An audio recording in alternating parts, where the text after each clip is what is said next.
Our CHGO Blackhawks mailbag is overflowing, so let's get right to it. It's Mailbag Monday here on CHGO Blackhawks.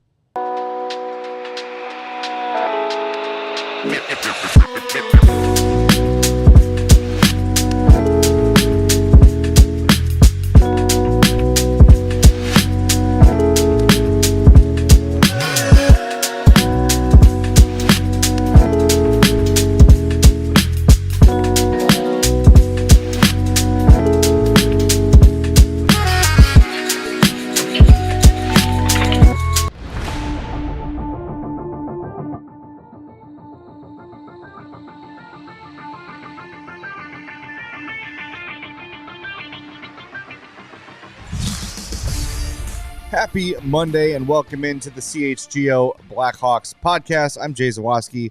That's Mario Tirabassi. Steven's over there running the show. He is still stuffed to the gills with meat from his trip to Fogo de Chão or Fogo de Chão, whatever it's called. Oh, nice. They cower when they see you coming. Yeah. You know, I like I told you off air, the challenge is always you go in there as if it's a competition. You try to beat them that day, and I could report that I won Fogo de Chão. Thank you. You won the championship. Obviously, a lot of meat there, and obviously just did what I had to do. I just took it one plate at a time, and obviously owe it all to my teammates. And yeah, good stuff. I would love to. This should be a all-city social event. Is watch Steven take down Fogo de Chão. Yeah, just film the whole thing. For it. I would watch that. I'd watch the whole episode. Just do a CHGO versus Fogo de Chão. Just like an eating competition. Yes, and we'll all just lose to Steven, but let's just see how far he goes. It'd be fun to try. All right, there you go. Free plug. Yeah. Now let's lock them up, sales team. I know you're watching. It would make me so happy. And shout out to Joe, who's watching us from Adelaide, Australia. Thank you very much. Joe. Like Joe, who I am assuming hit the like button already, you should do the same. And make sure you are subscribed to our YouTube page as well. If you're listening on the podcast, we thank you and love you. Make sure you are following or subscribed on your favorite app. And take a few minutes to leave us a 5-star review on Apple Podcasts or Spotify. How is tomorrow, Joe? Yeah, it's what's tomorrow 4:30 like? a.m. there. Tell us about the future. Jeez. Wow. Well, thanks for being here, Joe. Appreciate it. 100%. And before we tear into our bursting sack, we should talk about, it's official, Mike Vellucci is the last Blackhawks assistant to be named. We kind of knew this was the deal almost immediately, but they had to finalize some things as he was assisting at the World Championships at Team USA. So assistant coach Mike Vellucci now officially in the fold. He was under Mike Sullivan in the Penguins since 2020. He was the head coach and GM of the Wilkes-Barre Scranton Penguins in 2019-2020. He was the Hurricanes assistant GM and director of hockey ops from 2014 to 2019. And from 2017 to 19, he was head coach of the Charlotte Checkers, Carolina's AHL team, where he led them to their first Calder Cup. They were 51-17-8 during the regular season. So your assistants are experienced, aside from Sorensen, really. And there you have it. There's your Sorensen has got a lot of development time and time in the minor leagues and everything. So, yeah, I think it's knowing that this was kind of coming down the line here with Vellucci. Like it's a really good setup as far as assistants go. You keep Jimmy Waite around. You have your video staff carry over as well. I think it's good for continuity with Sorensen being around. Jimmy Waite obviously is one of the assistants I think everybody expected and wanted to stick around. And then, you bring in Michael Peca, Mike Vellucci. I think, we had all the Derricks. Now we have all the Mikes. I think it's a good move. You want to have your assistant staff, especially with a new coach, be able to come in and command respect and be able to hold players accountable, hold their attention, and be able to get the buy-in from them.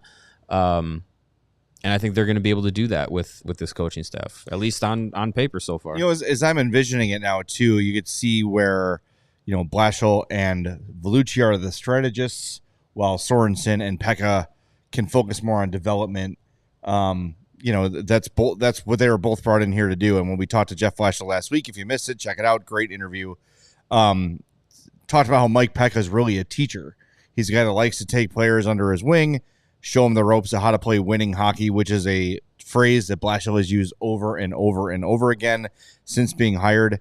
So him and Sorensen on the development, Vellucci and Blashill with the strategy, and I think that's a pretty strong, not that the other two can't chip in or they flip sides or whatever, but right. I kind of like the setup they have right now. Tons of experience behind the bench, adding Vellucci. Yeah, I think that's a big factor for it, and I think it's going to work. I still the results are going to come with how the team looks, wins and losses, all of that. But I think it's, as far as the coaching situation goes now, kind of putting all the pieces in place from Blashill on down, like it feels like, at least heading into what will be the first season under this group, it is a good group to have moving forward and trying to accomplish the kind of hockey that Jeff Blashill wants this team to be able to play and be able to get them to that next level. And it's also nice that like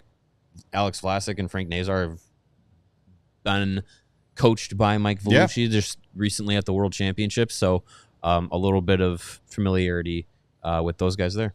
Speaking of Alex Vlasic, set a reminder, next Wednesday, the 11th, he'll be with us. We're going to check in with him on the offseason, talk about Blashill, talk about the World Championships, Vellucci, everything. Mm-hmm. So don't forget about that next Wednesday, a week from Wednesday. Also, a little bit of Hawks news today. Their rights expired on prospects Alex Ferrand, Marcel, Milton Oscarson, and Victor Stornborg. Ferrand was the 4th-round pick in 2023. Marcel was a 5th-round pick in 2023 on an AHL contract, played with Rockford. Oscarson was a 6th-round pick in 2023, and Sternborg was a 4th in 2021. So those guys no longer members of the Blackhawks organization.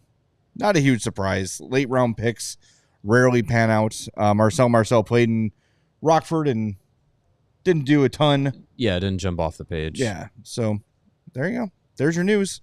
All right, let's get to the bag. What do we got, Steven? First, title, 2-part question. This is from, I can't read the name. Secret Arizona Man? AZN Man? Oh, Secret Asian Man. Sure. Yeah, I got that one.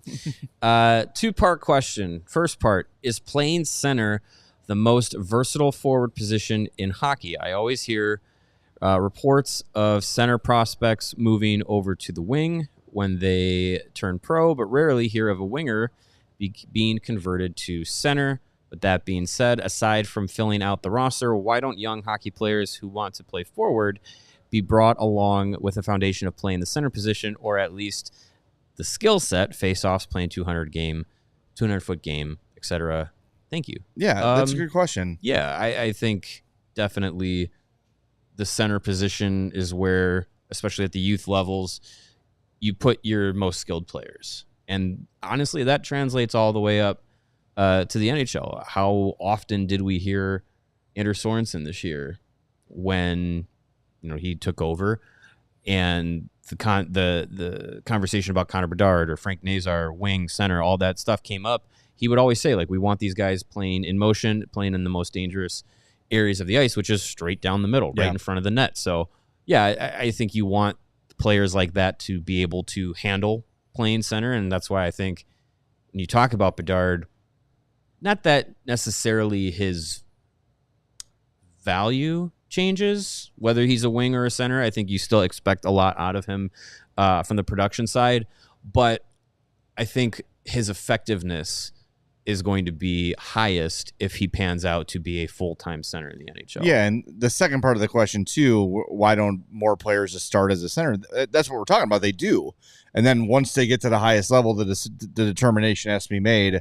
Are they a winger or a center? But there a lot of, like, if you go through draft previews, a lot of the forwards are listed as centers, and a lot of them will never play center in the NHL. I think even like Oliver Moore is listed as a center. He'll never play play center in the NHL. It's very unlikely.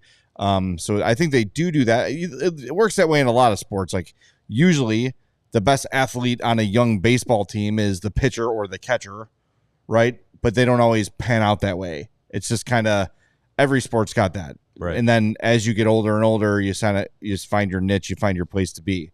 So yeah, I do think it is that way. And I think if you go up and down the levels of hockey from, peewee to junior to whatever it might be, the best players on a team will almost always be centers. Mm-hmm. Yeah, and I then think figure it out. Way back when the Hawks tried Patrick Kane at center, and that didn't necessarily work out. But that's an example of a wing going to the middle and giving it a try. Mitch Marner was a center in juniors, came up, and he's been a elite level winger.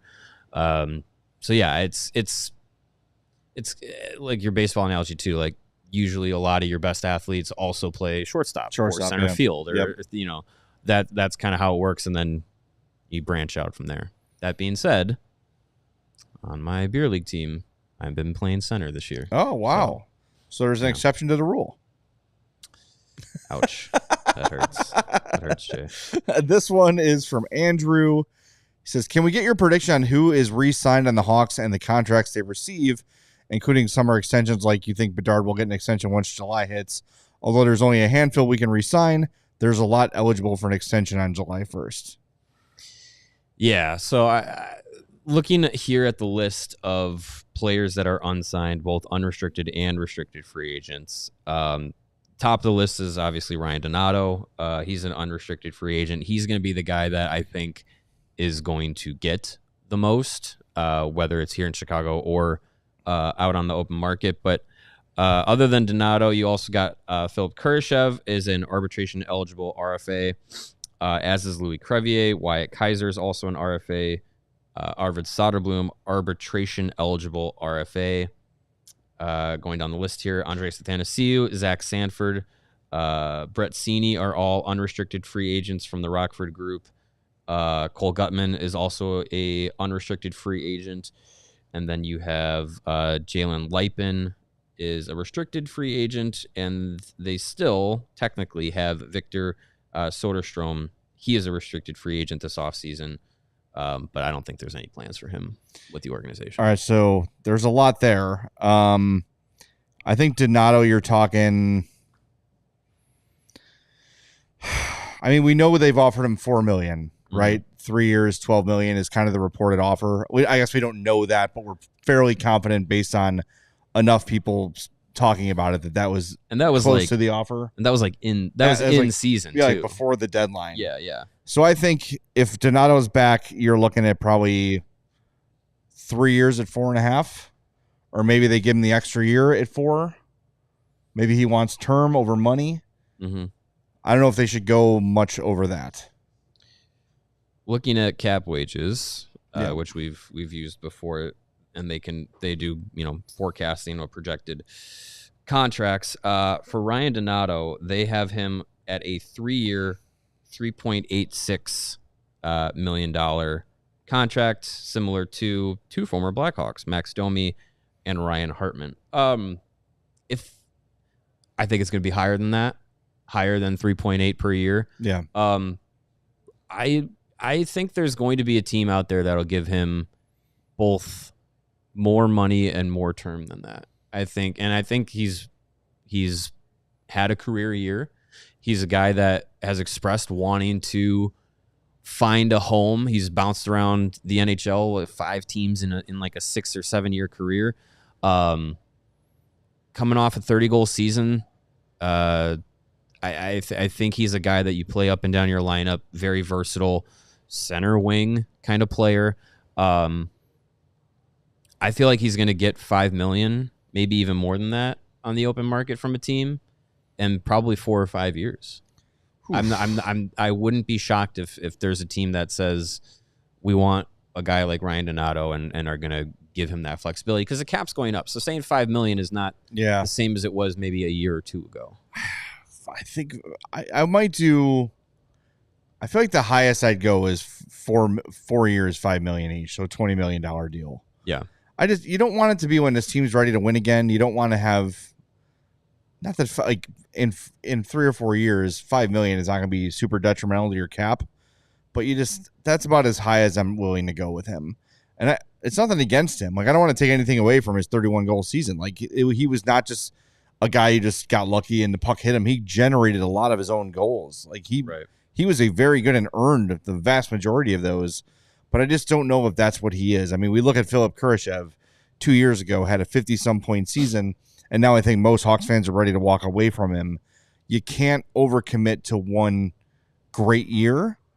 However, I'd feel a little more comfortable knowing the character of Donato, where even if he's not scoring 31, let's say he's scoring between 15 and 20 and still playing PK, occasional power play, can move to center wing, versatile on all four lines. Like, I think there's a value in what he offers, goal scoring aside. Good, influence in the room. All those sort of intangibles do make him probably worth that money. So I could talk myself into that. I'm not going too much higher. We have a lot more to get to on that list, so hold out. We'll be back in 2 minutes on the other side of this break on CHGO Blackhawks. And whatever the moment, it's never ordinary at Bet365. New customers can now get $150 in bonus bets when you bet $5, win or lose. Sign up and use the code CHGO365.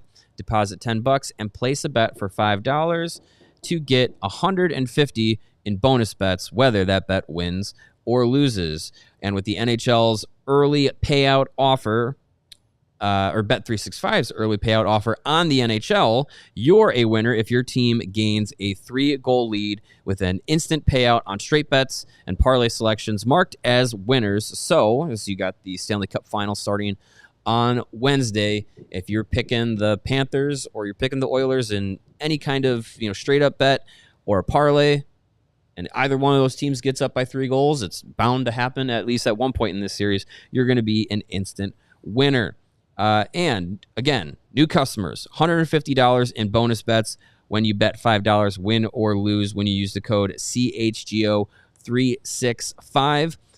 Those bonus bets can be used on spreads, totals, player props, futures, and more. Whatever the moment, it's never ordinary with Bet365.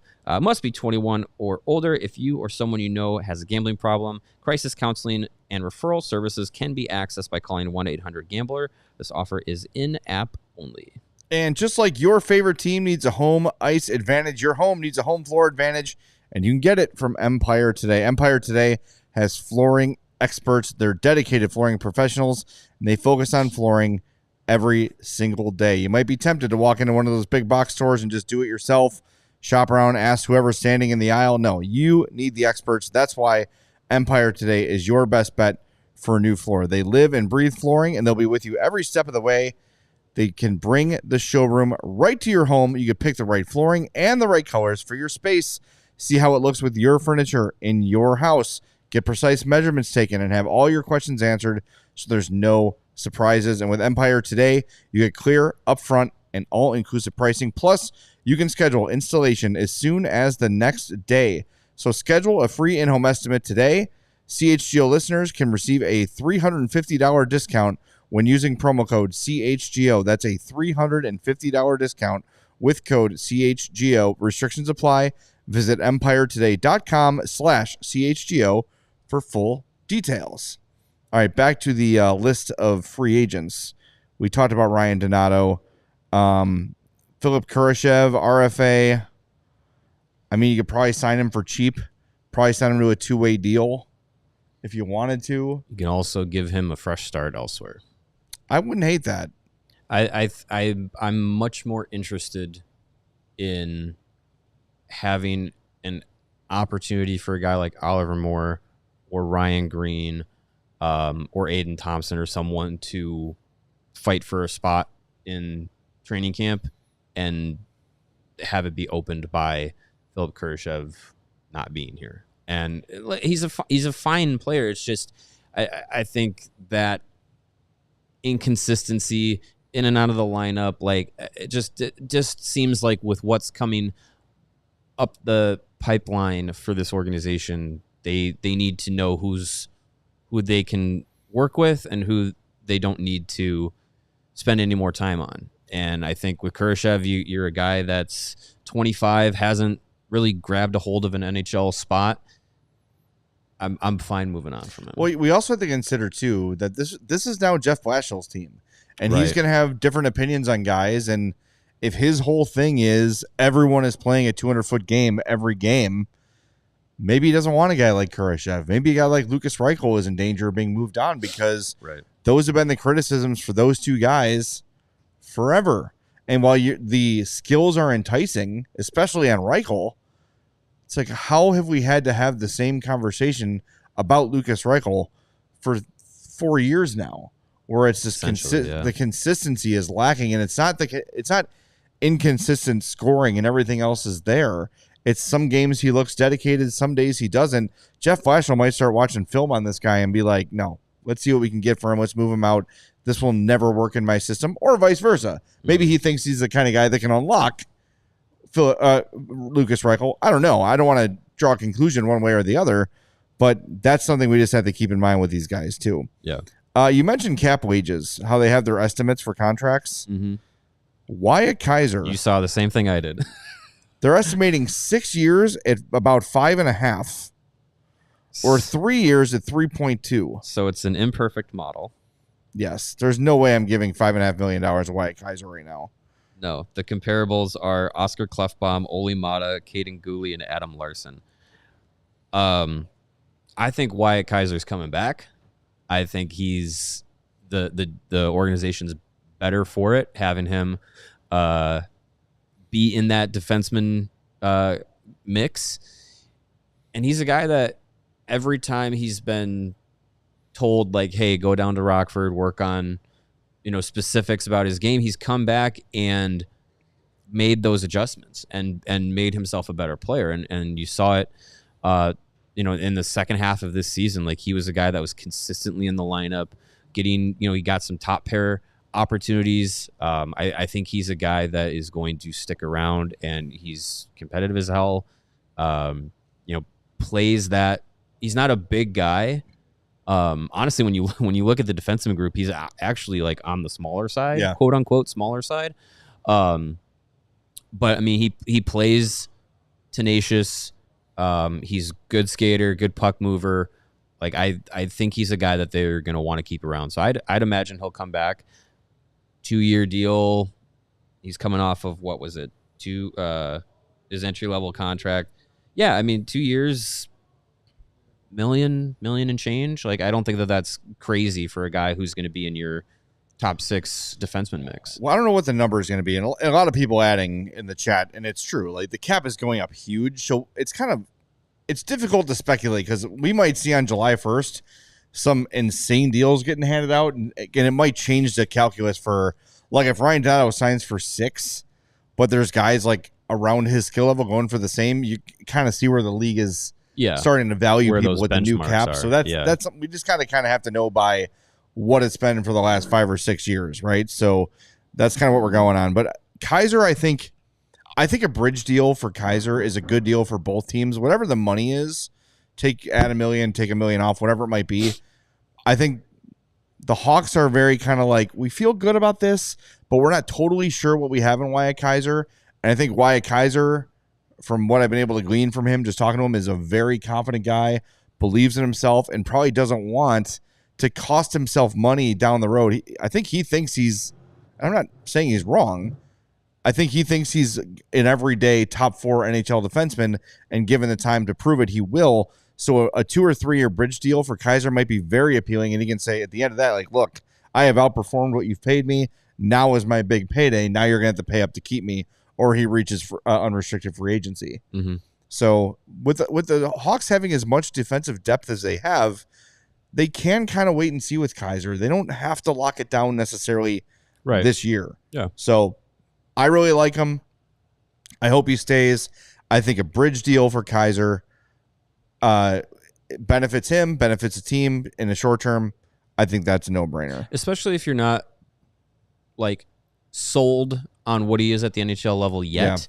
Yeah. You want to get more of an opportunity to, give him that time in the league. Like, that kind of deal is fine, because you also, that Allen and Del Mastro and Levshinov, Korchinski, Renzel, they're all on that same timeline. So you keep him in that mix and see where all these defensemen pan out, and then you can make your definitive, okay, move this guy, keep this guy kind of decisions. I'm just not ready to Vlasic him yet. No, to get ahead of it, sign the long-term deal. No, I don't think so. Yeah, not yet. Okay, we got to go through these kind of quickly. Louis Crevier, bring him back. It'll be dirt cheap, short-term deal. Sure, I'm down with that. Soderblom, that one's kind of interesting. He's projected on cap wages as a 2-year, 1.7 in change. Fine deal. If that's the deal, sure, 100%. Especially with you don't know what Laurent Brossoit, what the deal is with him. Yeah, you have Comezzo improving year over year in Rockford. That's great. You have Spencer Knight. Like I think it's a good idea to have as many options as possible. So we can get to some other questions. Let's move on to the two big ones here. Spencer Knight and Connor Bedard are able to sign an extension, among others, on July 1st. I'm signing both of them, of course. The question is, what's the money going to look like? What is the extension going to look like for Connor Bedard? And I think the Hawks should do everything they can to secure this. The estimate on cap wages is 7 years, $9.278 million. Yes, that sounds good. Yeah, I mean, I think that's a bet I'm willing to make. That is a fair bet. You with the cap going up. I mean, the thing with the Bedard conversation is like, we harp so much on paying for past performance and stuff, but this would be a situation in which you're kind of paying and betting on future performance. And he's been very, very good for a teenager in the NHL on a bad team with almost no help. But you wonder about the cap. You wonder about, what it's going, that benchmark kind of player. All the other deals, like it was at one point, it felt like you sign Bedard, then you piece everything behind him. I don't know. I think with the emergence of like Frank Nazar and stuff, like I think there's going to be some piecing done with Bedard's contract as well. Like it's not just going to be he's the top dog, everyone falls in behind him. I think that is going to be some chess that Kyle Davidson plays, but that's a fair value. Yeah, I'd give him a little. If you want to give him a little more to make sure he's super happy, fine. Give him 9.8. Do the little jersey number thing. That's fine too. Yep, I'm down for that. Spencer Knight. Just kind of looking at goaltender salaries, and some of these have been updated, but Sorokin makes 8.25, Hellebuck 8.5, Swayman 8.25, John Gibson 6.4, Jordan Binnington 6. So I think when you're talking about Spencer Knight, you're looking, it's going to be less than 6 for that extension, I would say, based on what he's done. He's at 4.5. He makes 4.5 right now. Look, I love Spencer Knight. I think he's a great prospect. I think he's going to be the Hawks goalie when they're good again, when they're in the playoffs. But I don't know if he's done enough to get himself into the $7 million range yet. Well, again, you're paying off of expectation and future performance. Yeah. I would be fine if he was at 7. And I think he might be too. And that puts him over Gibson, over Binnington. And those contracts were signed, a few years ago. When I think $7 million for a goalie moving from here on out is like, yeah, you're in that tier behind the guys that aren't the Bobrovskys and the Hellebucks and the Shesterkins and like these guys that are like carrying teams for parts of the season. So if Spencer Knight got to that level, great. But I think if you get an extension done with him, $7 million, 7 and change, I'm okay with, because I think you're going to expect him to take those steps. Is it a deal that needs to be done this year, July 1st and on, before we get to next offseason? Maybe. He is an arbitration eligible RFA at the next offseason. I think you'd like to avoid that, but I would say that extension is not as like, let's get it done as soon as possible as it does feel like for Bedard. Yeah, I'd like to get them both done. We don't have to worry about them. Yeah, that'd be nice. A little bit of news before we hit the break zone. Chicago Steel have named Scott Gomez their head coach. Cool. We got to get Scott Gomez on the show. Sure, why not? It's a guy I always thought would be a Hawk. He's one of those guys. Yeah. Always felt like that. Yeah. Congrats, Scott Gomez. Welcome to Chicago. Good for him. I think I'm the first one to say it. Take that. All right, Break Zone one more time. Hey, let's get those likes up. We're only at 72 likes. Hit that like button. The more you hit it, the faster we'll be back from this break on CHGO Blackhawks. Spamming it like a what was it? Where you would Madden when you would do like the testing, the training camp, you spam the buttons.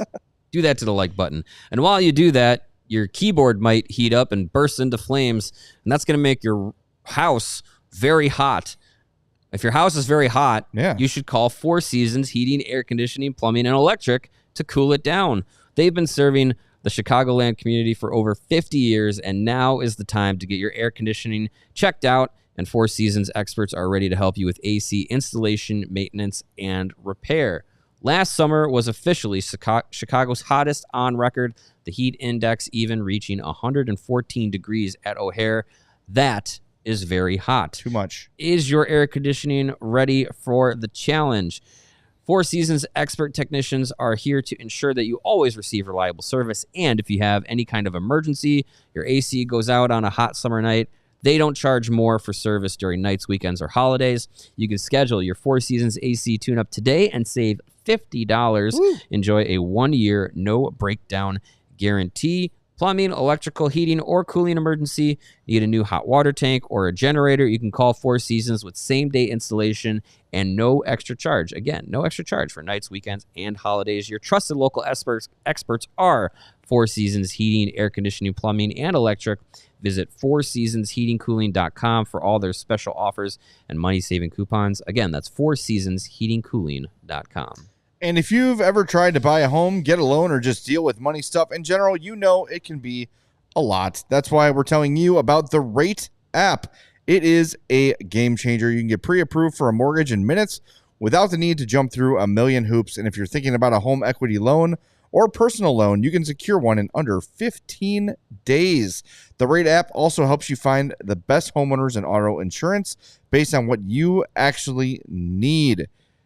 Here's an unexpected bonus from the Rate app, by the way. They've added over 800 free wellness videos, meditation, breathing, stretching, tools to make you feel better mentally and physically. So if you're stressed out about a loan or your mortgage, just let the Rate app handle it. Once that's covered, you can go to one of their free wellness videos to chill out. It's the one app that helps you both your wallet and your well-being. Download the Rate app to get started. And you could enter Rate's CHGO Summertime Sweepstakes. Rate and CHGO are hooking you up with some sweet summer baseball tickets. Score 2 Rate Club tickets to the Sox and Cubs Crosstown Classic game at Rate Field on July 26th. Rate Club is all-inclusive food and drinks. That sounds good. Nice. Download the Rate app and visit allchgo.com/rate to get signed up today. That's allchgo.com/rate. No purchase necessary. That's a cool deal. Sweet. That's always fun. All right, let's get to another question here. We got 2 down so far. 2 out of 27. Yes. Tyler Johnson, former Hawk. One question and one non-hockey. One hockey question, one non-hockey question. Have we heard anything about Jeff Blashill's contract and term? Haven't. I don't think so. Nothing official. Those usually aren't made public. I think I forgot how through the grapevine we heard of Luke Richardson's contract details. Yeah. That might have been through one of the bigger insiders, maybe a Friedman or Saravalli. But no, I don't know exactly what it is. I'd imagine he'd be one of the higher end paid coaches because of previous experience and having to coach the Blackhawks. But probably, just completely speculating and guessing, probably 3 years? I would think so. That seems kind of like the standard. Yeah. And it seems like the leash, that he'd be given. 3 years, get some of these young guys up to par and see where you're at. I was trying to find it, and it's not out there for public consumption, but that is pretty typical, a 3-year deal. So second part of the question was something about Caitlin Clark and Angel Reese. About what? Steven, do you have that? The non-hockey part. We got a slow computer today. Oh, it's coming. Slow computers. It's summer. It's hot. It's hot, and computers are running slow. Smoking. I have it in front of me. There you go. Where do you land on the Caitlin Clark and Angel Reese rivalry, taking Chicago bias out of the question? I think it's awesome. Let me say this. I talk about this a lot, I'm sorry. As a father of a high school softball player, girls are also competitive. Yeah. They want to win. They've got killer instinct. It's not, if this was, no one talks about it when it's, Tom Wilson and whoever else. It's not a big, they're two very competitive basketball players that have a long history against each other, and it makes perfect sense for the two of them to be rivals. I love it. Yeah, it's great. I think it's definitely something that generates a lot of buzz and attention, and I think it's a really cool thing to have two players that are high level players start off having a rivalry in college, and then it carries over to the WNBA. I think it's awesome, and they also seem to have a lot of respect for each other. It is a respectful rivalry, and I think I will say this: there's obviously the racial element of that specific rivalry, and how that people you try to ignore, but talk about it. You can't. I saw a video on TikTok that was AI generated using deepfake technology of Caitlin Clark saying that Angel Reese called her a race, said she's only popular because she's white, and it was completely fake. And the reactions were crazy. They were crazy. People thought this was real. They thought it was something Caitlin Clark said. That's a discussion. There was reports of people calling racial slurs to Angel Reese at games. Obviously, there's no place for that in any sport. But in terms of the player versus player rivalry, it is something that every sport needs, every sports fan loves. It's fun. That's what makes sports fun. So I'm with it. Bring it on. Yeah. Just keep it sports related.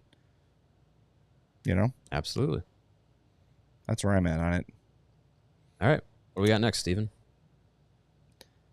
JX Dirty. How do you think that decentralized draft will impact trade, draft, free agent rumors leading up to July 1st? That's a really good question. I don't think we know yet. There has been some speculation, though, that the scouting combine that's going on right now in Buffalo, started today, ends on the 6th, could accelerate those trade talks a little bit. Mm-hmm. All the GMs are in one place. That is centralized. All the hockey ops staffs are there. All the coaches are there. So I think you could see some ramping up of trade conversation getting underway this weekend. It doesn't mean that they'll happen necessarily, but I think the framework for some deals could start getting done this week at the draft, at the scouting combine. Yeah, I think this is where we're, the lead up to the draft and the stories in the 2 days or whatever between draft and free agency opening and all these deals and stuff, all of that's going to get condensed down into this week. And I think there's going to be a lot coming out from this week with the combine, because everyone's there. And I think this is where you'll probably, like you said, not deals actually happening during the combine or things like that. But I think this is where things will ramp up. And then you kind of come back from the draft combine. You got 2 weeks, 3 weeks, and then you go back to the draft, and that lead up will be finalizing, okay, these are where we have to be serious about deals.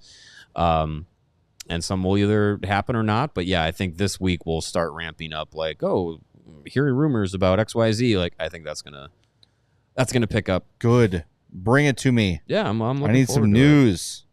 Looking forward to see where the Hawks stand and where get an actual barometer of where this free agency period, what could happen on draft day. Just try and get a little bit more of a sense of that. Alex says, when can teams trade after the cup? Usually they wait till the cup's over just cause they don't want to take the steam out of the cup final. Well, trades can't happen until the draft. They can't happen until the draft? I don't think trades, because there's a trade deadline. Oh yeah. And then you're in season through the playoffs. I'm trying to I don't think they traded for Hall and Foligno before the draft. Right? It was we were on our way to the draft. We were so it was on our the day way to before the draft. Right. Or did we get there the day? We didn't get there the day. No, we didn't of. get there day of. No. Yeah. So I don't know. I mean, maybe they opened. It's a good question. Maybe they opened that period up before the draft. I don't know. Unless once the Cup final is over, then it carries over to now you can open up trades again. Yeah. Unless that's an official rule. I don't know that to be certain. I always thought it was like draft week is when it reopened. I'm not seeing it listed. That's a good question. We'll see if we can get an answer for you. I was just looking too. I can't find one. There's nothing specific. All right. No. We'll Figure see. it out. Soon, please. Yeah, hopefully soon. The Captain Basil. I'm going to assume it's Basil, not Basil, like the leaf. Who is your dark horse candidate to be the next captain after Foligno is gone? My personal choice is Vlasic, but I have a feeling it's going to be Bedard. Those are two pretty good guesses. So let's take them off our list of guesses because I think those are the two most obvious. No Vlasic. Vlasic, no Bedard. No Vlasic, no Bedard. I think Nazar's got a shot. Based on his personality. If we're handicapping it as once Foligno's gone, so it's basically like next season. Who are they naming captain? Yeah. FSU. It's got to get signed first. No. Yeah, I mean, it's hard to kind of. Nazar seems like the only other one that's like on that list. Del Mastro, if he really he's got to be first step he's got to be a everyday NHL guy. Yeah, right. But if they're not going to do it after 1 year either, though. Yeah, I couldn't see it. I think Nazar is probably the only guy that I would put on that list. I think so too. At least that soon. Right. They could do the vacated captaincy thing, but I don't think they're going to. 6 rotating alternates. I would bet a significant amount of my little money that it would be Bedard. Yeah. That they'll just make it his team, and because captains work in all different ways. Sometimes it's just your best player, sometimes it's your best leader, sometimes it's both. I think putting that letter on him means something. Yeah. So we'll see. He might not want it. All right. Can you irresponsibly speculate on which RFAs across the league may not be qualified and could be targets for the Blackhawks? Well, I mean, the Marco Rossi situation is interesting. Sounds like it. It sounds like they're sniffing. Sounds like there's some tire kicking going on there. I think Matthew Nyes is all but staying in Toronto. It sure feels like it. JJ Peterka also doesn't. That feels like there's some steam there too of him wanting to leave. So who'd want to leave Buffalo? Yeah, right. Yeah, I mean, if those two guys, Peterka and Rossi, are out there and available for trades or anything like that, I would definitely, if I was the Blackhawks, be making those phone calls and trying to look into those guys. Here's what I'll say. The ones that are actually appealing, they're probably going to go back to their teams. Like, Edmonton's not walking away from Evan Bouchard, right? Like, if they do, they're going to trade him. They're not going to walk away from him. Same with Keandre Miller. Bowen Byram, there's been some speculation he might move, which is interesting. Gabe Velarde, Mason McTavish, Noah Cates, Cody Glass, Capo Caco. That one's interesting, but he did pretty well in Seattle. So I think they'll bring him back. Yeah, I don't know. I mean, a lot of these guys, Alexander Holtz in Vegas. Yeah. Maybe they're looking to cut some cash to keep some veterans around. Sure. Yeah, I don't know. Yeah. Beyond that, there's not a lot of really appealing names. Yeah, it's not a overloaded RFA class. No, like that. Not at all. Be interesting to see though. Yep. I'm ready for off season, man. Like actual doing stuff off season. All right, this is Arcade Hawk who says it's my first mailbag question as a diehard. Nice. Thank you, Arcade Hawk. Love to see I that. think the Michael Peca hire will be low key, really impactful for some young forwards. Do you think that Frank Nazar can turn into a Selke level player in his prime? That would be cool. I think it's a little early to tell if that's in his future. But he sure has a knack for stealing pucks, penalty killing, doing all the sort of things you have to do. I think it will be important for him to, if he wants to win the Selke, to remain a center. Yeah. It kind of seems like it goes to a center automatically. But yeah, I could see him at least getting in the conversation. Maybe not win one, but yeah, you know. I mean, you look at the Selke voting, which came out today. Alexander Barkov won. What? His third. Shocking. Yeah, I mean, you look at some of the guys on here, and can you imagine Frank Nazar in his prime being at this level of player as a forward defensively? Barkov, Sam Reinhart, Anthony Chiarelli were the top three. Nico Hischier, Jack Eichel, 4 and 5. Leon Draisaitl, 6. Marner, 7th. Anze Kopitar, 8th. Brandon Hagel, 9th. Adam Lowry, 10th. Jordan Stahl, Seth Jarvis, Nick Suzuki, Austin Matthews, who someone voted him to win. Alex Tuck, Marcus Foligno also had a first place vote. Vince Trocheck, Mark Stone, Sebastian Aho. That's your top 20. Can he be in that conversation? Yeah, I think so. Yes, I don't think that's out of the realm of a possibility, because he is a guy that you don't have to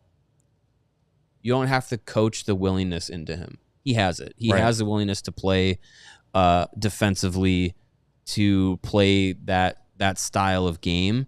He's been on the PK already. Like, I think he's a guy that's going to be that type of player. It's just to what level can he get as that type of player. Can we take one from the chat right there, that one about Tyler Seguin right there? Thomas Wells. I like to acknowledge new questions. And Thomas says, what if the Hawks took on the contract of Tyler Seguin in exchange for a 2027 first and Maverick Bourque? Bourque is going to be offer sheeted anyway. The Hawks could then buy out the Seguin contract.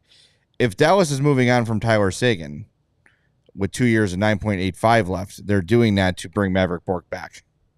Yeah, they're not going to. They've got a ton of money coming off the books. Duchesne, Ben, Dodonov are all unrestricted free agents. Colin Blackwell, Blackhawks legend, Michael Granlund.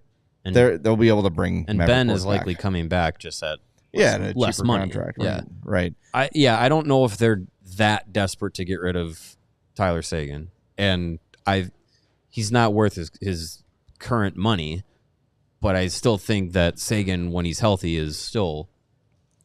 Now, if we just talk about Tyler Seguin, I wouldn't mind taking on Tyler Seguin for this year and next. Yeah, I mean, it helps you get to the floor. And you don't have to buy him out. He's going to be an effective player for you if he's healthy.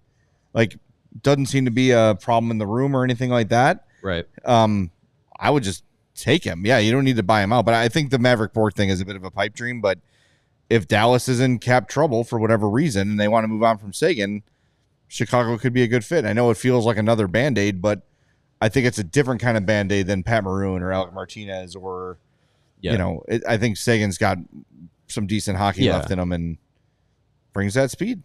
Yeah. All right, we got super chats we got to get to as well. Let's do those. $5 from Brandon Sikora says Sorensen has molded most of this defensive core. Still want to see what he does with Levchinov, Renzel, and Korchinski. Well, you're going to get that chance. Yep. Because he is on the bench. Thank you, Brandon, as always, for the super chat. And Windy City Hockey reminds us there were 2 trades during the Cup final last year. So, yeah, I don't think there is any sort of set date where trades can resume. Not that they – yeah. I think once postseason hits, then it kind of opens up. Says I got a text here. Says trades can happen at any time. They typically don't trade during the playoffs to keep the spotlight on the games. The deadline is essentially to dictate who is eligible for that season's playoffs. Right. Yeah. I mean, So, yeah, if they wanted to do deals, sure, I guess you could do it now. Gary Bettman might call you and say, hey, quit taking attention away from the Stanley Cup final. But, hey, if you got a deal, you got a deal. That'd be the NHL for you. Hey, you can't have 2 good things happening at once. All right. Sprout says, question, last week you talked about being disappointed if the Hawks don't at least try to land one or more top 6 players. The Athletic had a recent article on potential trade options, and I was not impressed. Who is out there via trade, and what would it cost for the Hawks to get them? I mean, everyone without a no movement clause is technically available. So it's kind of hard to be like, right, these 4 people. But someone like Tyler Seguin is... that would be doable. We already mentioned Marco Rossi, who Minnesota might be looking to move on from, get his rights, sign him. those sort of things. If you're talking about impactful guys, what you want to do is look for teams with cap trouble, find their older players on high contracts, and that's kind of how you. That's one thing. That's one way to do it. That's one way to do it, because that's usually how when you add someone high profile, that's how it has to happen. One that's interesting would be Jonathan Marchessault. It sounds like he wants to be moved, and maybe the Predators might oblige that. Does he do anything for the long term of this team? No, but does he make you a better team tomorrow? Yeah. I'm not. The Predators seem like a team that would be okay for futures, so maybe you give up draft capital to make it happen to avoid getting rid of any prospects. But that's a guy that, like, I think he's got 2 years on a deal left. Again, like, it's not anything sexy, but it kind of gives you that have let Brian Campbell. He's got 4 years left at 5, 5.5. Well, and he's 34, so he'll be 38 when that deal's up. Well, you can always buy out the end. And he last year had 56 points in 78 games for an underachieving Nashville team. 21 goals, 35 assists. The year before, 69 points, in 82 games, including 42 goals. So, recently very effective. Even last year, pretty effective. The term on that kind of freaks me out. Yeah, but that one, I was under the impression it was shorter term, but still, I think that's kind of in that vein of, if it's not a expiring RFA guy, like we mentioned, Peterka and Rossi, like those are the types of players that you kind of like look at and say, okay, like what would be more realistic to make happen. It's also a good reminder as we approach this time of year that last year the Nashville Predators were the unquestioned winner of the offseason and were one of the worst teams in the NHL last year. Yeah. So right down here with us. Yeah, you never know. So what looks great on paper might not be so great in reality. So, all right, I know we get a couple more in here, Steven. This is from Genesis. I'm going to ask again because I'd really like to hear your thoughts on it. Choose a scenario. Trade 25 for Isaac Howard and draft your choice of Martone, Higgins, Frondell, or trade 3 and 25 plus to move up and take Misa. Option 1. If 25 is all it takes for Isaac Howard, then fantastic. Yeah. I think that then, I would do that. I would take a guy who is essentially NHL ready, you'd think, by all accounts.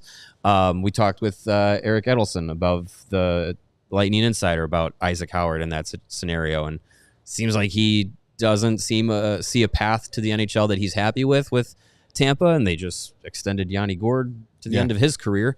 So if all it took was 25 for Isaac Howard, yes, stay at 3. Yeah, give me Higgins, get whatever and Howard guys you want. Misa. Yeah, I would do that rather than giving up, or Martone or whoever. Yeah, rather than giving up that 25 pick and potentially more to move up to get Misa, who again I think would be he's instantly your best prospect, instantly your best forward prospect, arguably 1A, 1B with Matthew Schaefer in this draft class.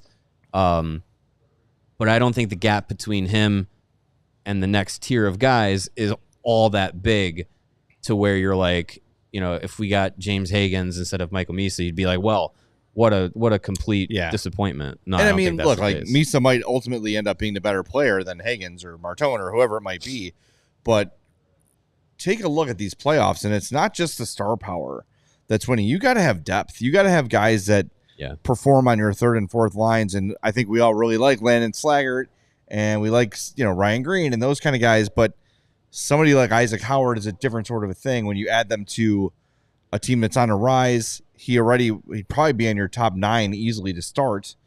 And then he'd be in that. As they get better and better, he moves down. But you want really good players at all positions. I think you're getting 2 really good players. I would be very comfortable with that. Yeah, I would do that scenario. Yeah, I like that idea. And he might still be there too. Like if you knew for sure that Misa's going 1, we don't know that. Oh yeah, it seems like it's leaning that way. It seems, and if he doesn't go 1, he'll go 2. It seems like the higher probability is that he's gone by 3, but it's not 100% guarantee. You never know. You never know. Alan says, looking like the Hawks are not going to make any big splashes in free agency, when do you think they'd be willing to make the Brian Campbell type signing like they did in 08 and open up the books to signal the end of the rebuild? I think they're willing to do that. They just have to find. Remember, they were big bidders for Jake Gensel last summer. So it's not. Kyle Davidson always says, if it makes sense, we're going to try to do it. Mm-hmm. That's a big thing for him is, does this make sense? And what makes sense to us sitting in these chairs and watching on this YouTube might not make sense to Kyle Davidson for myriad reasons. Right. But he has already shown that if the right guy presents himself, and I would think you would argue that Jake Gensel, since joining Tampa, has been, I mean, he's been dynamite before that, but he's been great for Tampa. So his instinct to pursue that guy maybe a little earlier than he would ideally do so, that willingness was there because it made sense. So if there's something that makes sense, he will try. Look, Kyle Davidson is not a guy who BS's his way through press conferences. Like, he kind of tells you what he's thinking. Like, he's already said it's pretty unlikely we're going to get a huge free agent this summer just because of the percentages and where we're at. Right. But if I'm going to try, if it makes sense, that's honest. And it's not what the fan base wants to hear. But Davidson, since he took over, has been very, very clear about his plan. Like, it's going to be painful. We're going to tear it down from the studs, and we have to stay patient. We're not going to rush any prospects. We're not going to rush any moves or signings. So if something's there that makes sense, he'll try it. I think that this year, I think it's this year where you try to make a move like that. We mentioned last week, like the Martin Havlat move. Mm-hmm. It was not quite Hossa, not quite Campbell, but that it was a high-level player that was immediately your best scoring forward, and it built that bridge to Hossa and championships. And who knows, they could have won a championship with Havlat too, if he was healthy, which was rare. Right, yeah. We want to do one more before we go? Yeah, why not? We got time? All right. We will fire one up. Pick the longest one possible. Big right. We're going out with a bang. Seeing the Maple Leafs drastically underperform yet again, and with 4 future Hall of Famers, and comparing them to the 3-time Stanley Cup winning Blackhawks with 4 current future Hall of Famers, I'm trying to get a handle on how one team can be so successful and one so disappointing. It has to be more about the mental makeup of the players rather than skill, a hunger to win, or maybe an unwillingness to lose that really makes a champion. How can the Hawks measure this characteristic in the upcoming draft class? I think it's the media pressure that really is the difference. Yeah, definitely. It's definitely the media pressure. No, I think as they said in the question, Big Len, the mental game is just as important as the physical game on the ice. And I think with the Maple Leafs and that group, the seed of doubt was just always there. And that's something that's hard to overcome mentally as a player. If you don't have the belief of, this lead isn't insurmountable, or, we're going to win this game. If you don't have that full belief in that room, it's hard to kind of overcome that physically. So, and I think that's what happened with the group that the Blackhawks had back in the day. Is like, that was a group that been there, did that, had the composure, and had the mentality that it was just like, nothing is out of reach with this group. We definitely can do it. Yeah, and I think the other thing too is, if we're talking about Hawks and Leafs specifically, it's the decor. Like, well, yeah, Keith and Seabrook and Hjalmarsson and Oduya, and then you would fill in like the last pairs, and it would always seem to work. That was a huge part of it. Mm-hmm. Toronto has no one like Duncan Keith. No one. Like Chris Tanev in his prime, if you squint real hard, could be Brent Seabrook, but not really. Not really. Like, they don't have a Nicholas Hjalmarsson type. They got good defensemen. Don't besmirch Jake McCabe. But we're talking about legitimate, great defensemen. Yep. And look, like Marian Hossa was a loser until he wasn't. Right? He was chasing cups, couldn't get over the hump. People were making fun of him. Oh, you go to Pittsburgh, then you go to Detroit, and you can't win, you'll never win. And then he goes to the Hawks, and he wins. Yeah. But I do think part of it is the mental makeup, but let's make no mistake. I think that there's one guy that if you took away, I don't think the Hawks would win a single cup, and that's Duncan Keith. Yeah. He was the most dynamic and important player they had of the dynasty. He was unbelievable. I think we lost sight of that because he was so good you didn't even talk about him. Right. Didn't have to worry. All right, we're going to be back tomorrow at 2 o'clock. We are going to get to the remainder of your mailbag questions. We got a guest tomorrow, right? Byron Bader. Yes. From Hockey Prospecting. He's going to join us right at 2. Going to talk a little bit about Hawks prospects, a little bit about the draft coming up. So excited to talk with him, get his insight on the draft class. Byron is the one who has the model, like the projection models, which I really like. That's kind of a cool analytical thing that Byron does. So it'll be a lot of fun. Yep. So join us at 2. Hit the like button on your way out. We'll talk to you then on the CHGO Blackhawks Podcast. We all silly like the mayor.